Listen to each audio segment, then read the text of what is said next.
Okay, welcome back to the Global Gambit dev blog / tutorial videos on showing you how to make a grand strategy game. So this one is going to be continuing on information panels from blog 4, because I think we can still do a few things. But first, you may notice that when I did the camera controller GD script, I still left some variables and some extra bits of code in the main, so I'm just going to delete those, because they're not going to harm it, but it's just a waste of lines of code in the main. So that one, and then if you go to the ready, we've got our target zoom. We don't need that in as well, you can delete that. If you go into the camera controller, you'll notice that we've got those exact same variables there, and we've also got that target zoom right there. So, okay, now that camera controller's all fine, we're just going to run it and just see where we got up to at the end of blog 4. So we have a map that you can click on, and you now have regions that show up. It says who owns it, and we have hard coded in 2 regions with population data, London and Paris, so you can see the populations are popping up. It tells you who owns it, and yep, so we've got Berlin, all the gem nations all linked up with who owns them. It's all also color coded, so you can see Italy's clearly all green, and then we got Spain all in orange. And we've even done the little Balearic Islands over there. Now there is a problem. If you click on a region that isn't owned by anyone, it will crash. So we've got a few things to do today. So I want to adjust the panel so it's bigger and more central, so it's a bit more readable. We're going to stop the game crashing on non-nation regions, and then we're going to add population resources to all nations. That's going to take the longest amount of time. Okay, so we're going to go into our region information panel, and we are going to make 2 variables. This allows us to do dragging. It'll tell it when to do dragging and when not to do dragging. And we're going to have 2 functions. We're going to have it so it moves to center, and then we're going to have our GUI input, which has a load of if statements to drag it. Our function for center, it means it's always going to be on the center of the screen no matter what the person's resolution is. So we wanted it to be coded in. So you can kind of see what it looks like here. And if you run it, let's see what happens.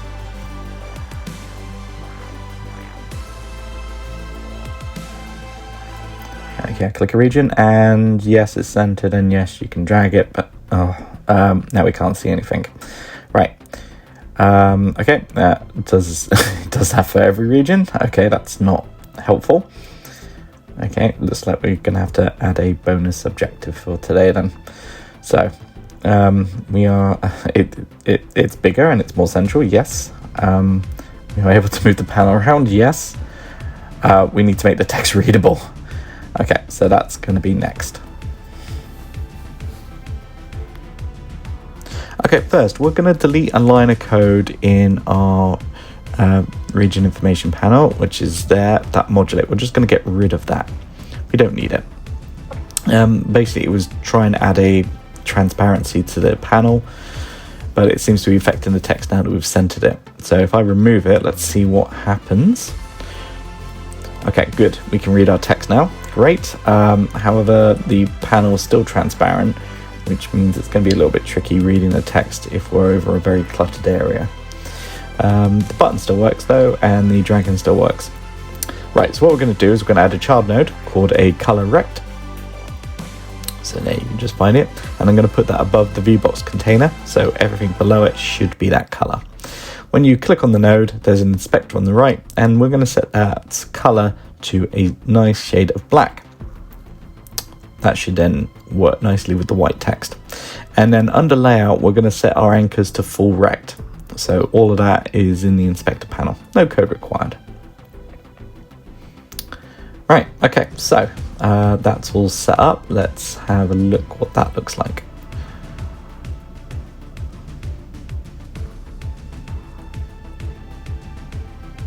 Okay, so I click on the panel now, and we can read the text. Great. And our button still works, and we can still drag and drop. Great.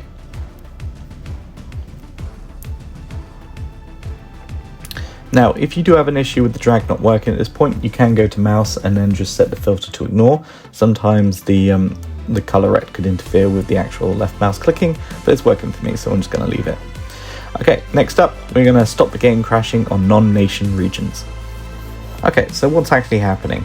Basically, if someone doesn't own a region, the computer doesn't know what to do in terms of the panel. So in the main, what we're going to do is we're going to set up this null as an option. So in function show region info, we're going to change if not owner to if owner equals null. And at that point is then going to pass over the null to our other panel. So in RegionInfoPanel, we are now going to add an if statement here. So we're going to replace those two sections with if owner does not equal null, it's going to say who it's controlled by. Otherwise, it's going to say controlled by unowned. And that's exactly what we should do. Hopefully that should now fix it. So let's run it.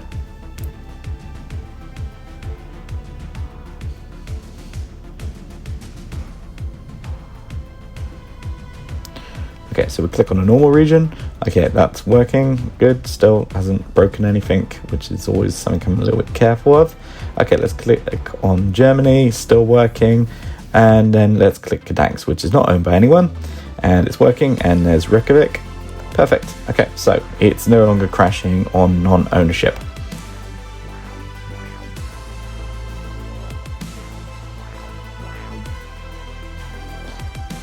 Okay, so stop the game crashing on non-nation regions. Perfect. Right. Before we move on to the last section, I want to move the button to the bottom and make it more obvious it's actually a button, and totally not avoiding adding population and resources. So we're going to move our close button back into the region information panel, so it's a child of that, not a child of the container. We're going to need to adjust our variable so it knows where to go.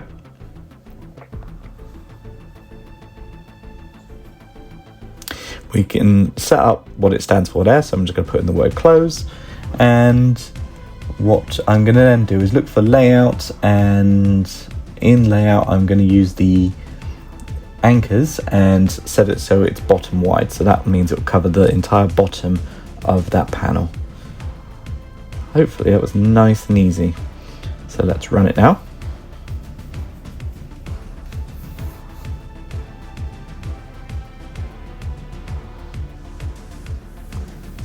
Okay, let's click on the panel, and oh, that looks great. It's starting to look a little bit more professional now.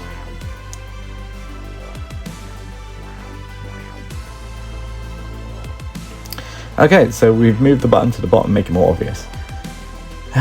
Okay, fine. Let's add the population and resources to regions.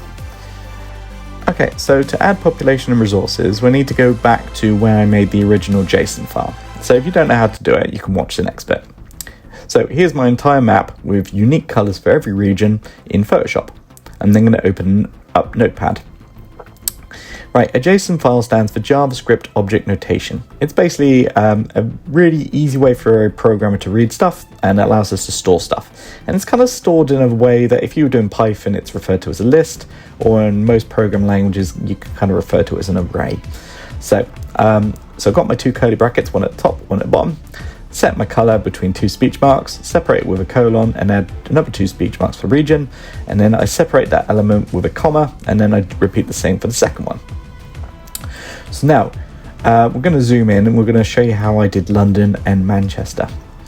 So I use the eyedropper tool right there in Photoshop, and I just click on the region I need, and then I open up and see what the hex color code is for that region. Right, going back into Notepad, I then delete the color and I put a hashtag, and then I just paste the color in. And then I just change the region to the name of that area. And then you just repeat until you've got all of your regions done. Obviously, the more regions you got, the longer this will take. So as you can see from a map, that's a lot of regions I'm going to need to do. But here's me doing Manchester. So pasting it over, and then just typing Manchester in there.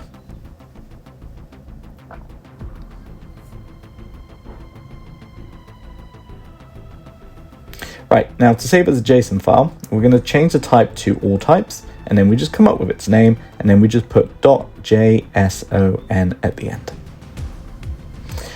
JSON files are used all over the place. They're not resource intensive, and a lot of people use them for basically how you save your games. So we'll probably be using this in the future. Anyway, so what resource I'm going to use? We're going to need oil for tanks, planes, and ships, and we're likely going to need GDP. So that way I know how rich a region is. So certain regions might be worth more than others. So going back into our JSON file, we're going to kind of turn it now into a 2D array. So we're going to put another curly bracket there and a curly bracket there, and basically adding an element inside of an element. So we're going to have name, population, oil, and GDP. And we're going to separate each one of those with a comma. Now we don't need London at the top anymore, so we can get rid of that. And we're going to need a comma between our hex colors though.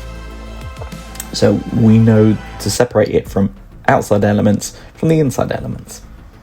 Okay, so now on the screen you can see the regions.json file. As you can see, this is why I've been delaying this one as long as I can, because, well, you can see how many regions I've got and how many times I had to do this.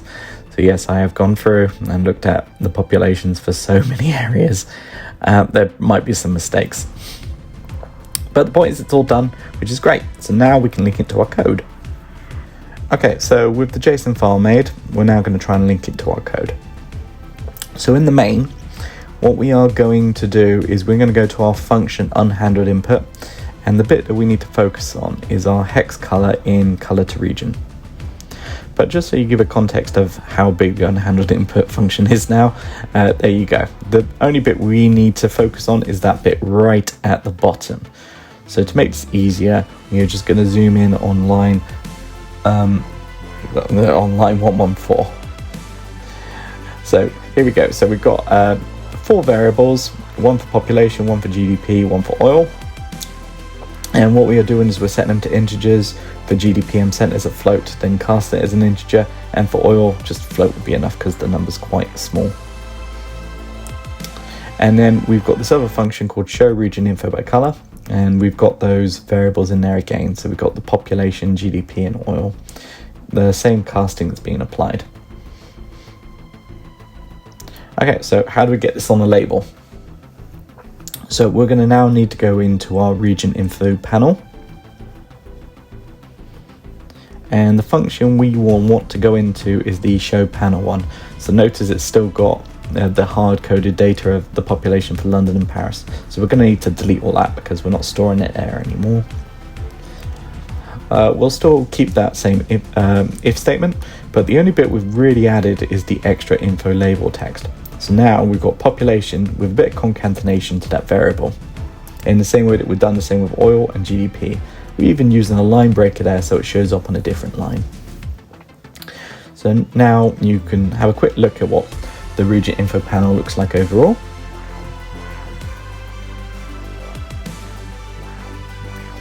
And that's what the main looks like overall as well.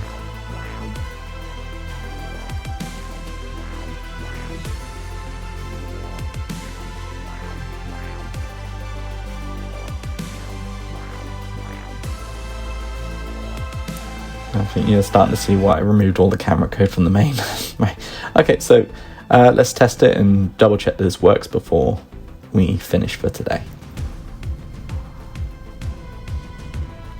Okay, so if I click on a region, it's got the GDP and the oil. And so if I go to Edinburgh, there's North Sea oil, so we get some oil. If we go to other parts of the world, click on parts of China, you can see that it's got the population and the GDP of certain areas.